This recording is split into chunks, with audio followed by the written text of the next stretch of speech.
What's going on, guys? I am Hunter SC. We are continuing our Demon Souls guide. This is episode 6. And before I begin any episode, I'd like to bring you guys up to speed with any changes that have been made to the build. So there are just a couple quick things we got to mention before jumping back into this boss fight. I have a new weapon, Halberd. We have it up at +5. This Halberd's a good weapon because it's so lightweight. Like 3.5 is a joke for weight, especially for, you know, a big halberd like this. I do like the moveset. It is similar to the halberd in Dark Souls, but the moveset is a little bit different. We don't need to be too specific. You'll see it in action in just a moment. Our shield is the same, but we have swapped our armor just a little bit. So now I've got a leather chest piece and leather boots, and then so those are the new pieces. I purchased those from the vendor at the beginning of 4.2, and then the fluted gauntlets and helmet, that's the same as before. And now that we've got all 4 armor slots filled up, we should be even more successful now. Regenerator's ring is nice because it stacks with Adjudicator's shield as well. This should provide us with what we need to be more successful against Maneater. Better weaponry, a little bit better armor, and I've even leveled up a little bit. I'm up at soul level 33. We ended the last video 27, so I did a little bit of farming in 4.2 just to get enough souls to level up vitality by whatever that is, 6 points. And then yeah, so we did a little bit of work in there, a little bit of farming as well in 2.1, but you know what, you'll get to see those zones in entirety in future videos. I think I've spoken enough. Let's get on with this boss fight. Ooh, I wanted to show you an exploit actually, but now that we walk through the fog gate, we can't do it. You can actually hit the boss with a bow and arrow from outside the fog gate. So yeah, that eliminates the first one and makes the fight much easier. Excuse me, I took my hand just away from the controller for a second. Wasn't able to roll dodge that one hit. But, okay, we're in good shape. So, within 100 seconds, the second Maneater will show up. Also, if this Maneater drops below 20% health, the second guy will also show up. And one really important, cool note is that if you manage to chop off the tails of one or both of these guys, it prevents them from doing their magic projectile attack that can be really damaging. It homes a little bit, but it's not you know, it's not too hot on your trail. The homing's only mild, really. It also prevents them, I think, from powering up, which is sort of a yellow. You see a yellow glow about them with that. So this guy's tail's already off, and guys, we're gonna kill him. I'm so down.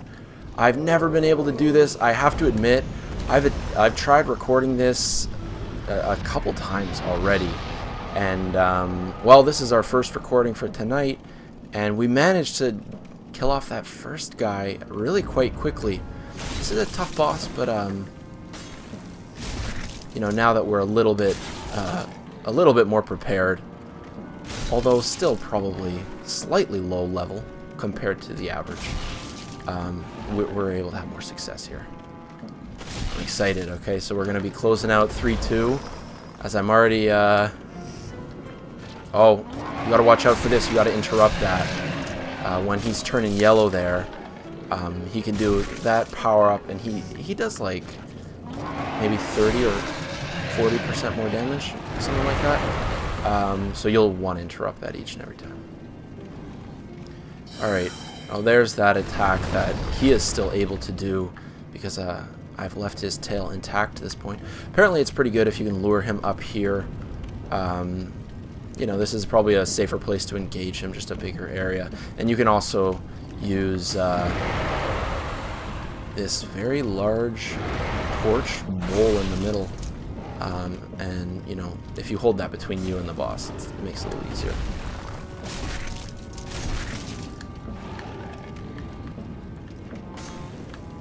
Alright, I guess we'll just wait on this guy for a moment here. These guys like to fly around quite a bit. And unfortunately, without any projectiles whatsoever, yeah, we'll just have to wait for him to sort of return here. I don't even want to risk swiping at him close to the edge there. It is just not worth it. we want to secure this boss kill and actually pick you guys up a second boss kill as well, hopefully. Now the two-handed R1 actually hits in the air just a little bit. It's more of an axe motion, you know, coming down from an overhead, which is different from the halberd in Dark Souls, which is, you know, a spear motion, a thrusting motion. Yeah, that was also sort of part of the reason why I picked this halberd, simply because I've been playing it on Dark Souls quite a bit as of late. Think I'm going to heal? I'm not going to heal. We do have some life regeneration, though. And maybe we've talked enough about halberds, and we just got to secure this win. Okay, running attack. I got you. Alright. We had like, you know, 30 hit points left for that final trade, but we managed to get it. Amazing. Now there is a sword. It's a moon sword. It's the Moonlight like upgrade path. I don't even remember the name specifically, but I do want to point it out so you can grab it. It's right on that corpse down there. Yeah, just a boss room treasure. Something kind of unusual in Souls games, actually. You don't usually see that. Mixed demon souls for the Maneater. And that concludes 3-2. Let's go up to 3-3, but I mean, first it really would be wisest to spend our souls here. So we'll just grab, I guess, a few more vitality points.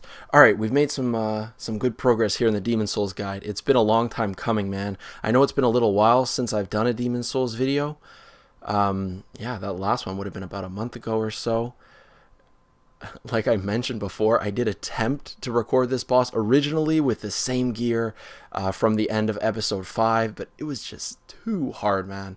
It was going to be impossible for me to get that recording done and to keep it live and all that stuff.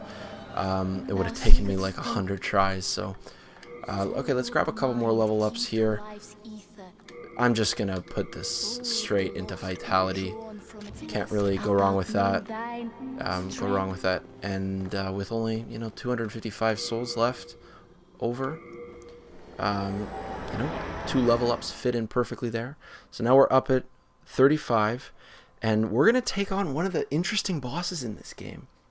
This was one of the coolest things, and one thing that really like stood out in my mind during my first playthroughs of this game long ago. Okay, let's actually take a look. This is just the boss intro, I believe.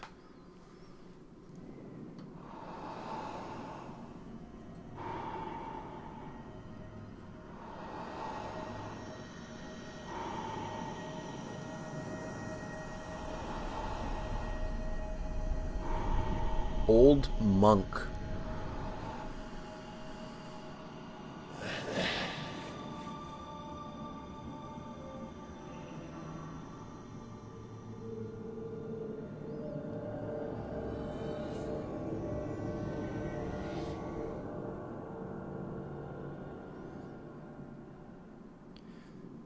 So this boss has summoned a red phantom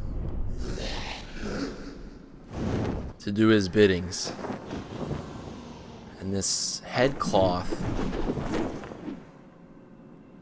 is very similar to the Xanthus crown from the sequel.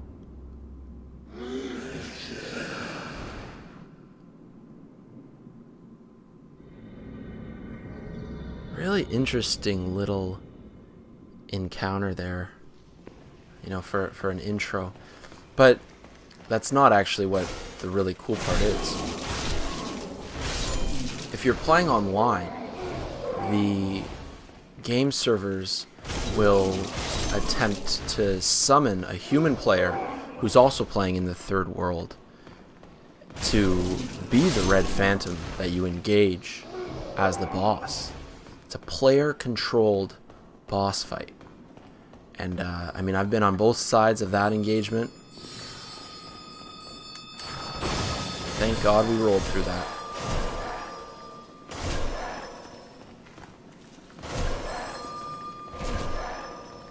anyways, yeah, I just always thought that was the coolest thing ever. Player-controlled boss fight. You know, summoned. You can be summoned to be a boss. I thought it was sick. Really cool. But yeah, it's just going to be computer controlled, of course. I'm in offline mode here. Uh-oh. Okay, we're dodging that one. Here we go. Ooh. Alright, we got him. Some stun locking going. Although he does have quite a bit of health. Alright, and we've made it. I was a little bit worried about that. Maybe even more so than the boss. But we're ready to do this.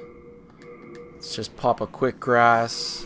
And why not put on some of that sticky white stuff. Magic damage for our halberd here.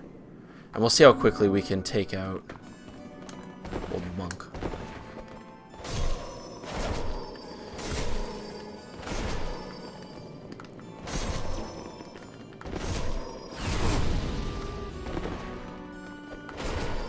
So this boss has those 2 Wolverine claws, and then these sort of homing missiles, yellow orbs that appear every once in a while. Not gonna heal. Not gonna need to be honest. This is definitely one of the easiest boss encounters. I mean, especially compared to that last one. Like, as far as I'm concerned, Maneater is the real, you know, boss of the third world. So we got that second kill right there. 2 kills, very close together. Possibly the quickest 2 boss kills out of any Souls video I've done. I do think so. Yellow Demon Soul. And of course, 3-3 is the, you know, the final level in this third world. And as soon as you kill off that first Archdemon for any of the 5 worlds, the thick, colorless fog no longer oppresses me, and that refers to the fog in the Tower Night boss chamber, leading to level 1-3.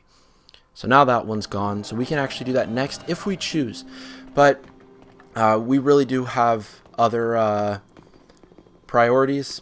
Not that any of these worlds really are a priority. You can really take on these zones in any order that you choose. I have no idea what we're going to do next. I'm just happy and excited that we got through these 2 bosses here, and we did it pretty cleanly.